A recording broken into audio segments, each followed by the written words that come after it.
My name is Sam Arbesman. I'm a senior scholar at the Kauffman Foundation. I'm the author of The Half-Life of Facts.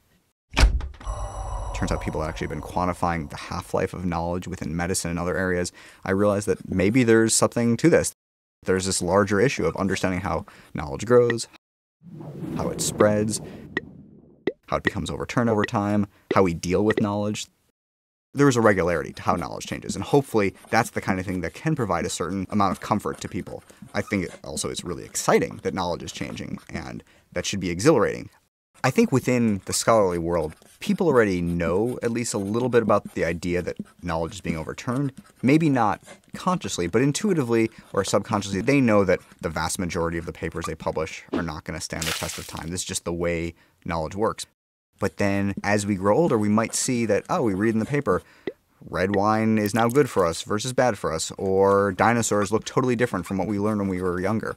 And that can be a little disconcerting. And so the point of the book is to say to a broader audience that, first of all, knowledge changes. That's just the way of the world. But if you can understand the order and the regularity to how knowledge changes, that can actually provide a way of structuring and ordering all the knowledge that's around you and all the facts that we're just constantly inundated with. Science is constantly in draft form. We always know that things are subject to re-examination and experimentation and testing. Core scientific knowledge, the stuff that makes it into our textbooks, the really fundamental things, like that an atom has electrons, or that DNA is the material of genetics. These kinds of things we're pretty certain are correct, like the number of continents that are on the planet. Learn those once, you're done. But then there's all the stuff that's constantly being discovered and published on a weekly or daily basis. That's the frontier knowledge. That stuff is constantly in flux. There have been a lot of really rapid changes in knowledge since the dawn of the scientific revolution. There were some things that were big deals, like the theory of evolution. That was a pretty big deal. That rocked Victorian society. But we bounced back. There's actually an economist at Harvard University. He refers to how knowledge and new ideas become accepted, where the pace is what he calls it's crazy, crazy, crazy obvious. And I think a lot of overturning of facts is the same kind of way.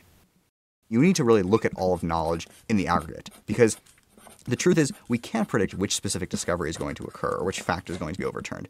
There's only meaning in looking at all the facts together and saying, okay, if we look at all the facts within a field of medicine and then look to see how many of them are still true a number of decades later, only then can we calculate some sort of half-life or understanding of how knowledge changes. If we're taught at a young enough age that you shouldn't view your education as a done deal. You're being given the tools to think and to understand the world. We're giving you the skills to begin to continue to assimilate new knowledge and new ideas. If we can teach that, that could be really, really liberating for a lot of people. There's an order and a regularity to how knowledge changes. And understanding that can actually give you a certain amount of hope and a way of ordering the world around you.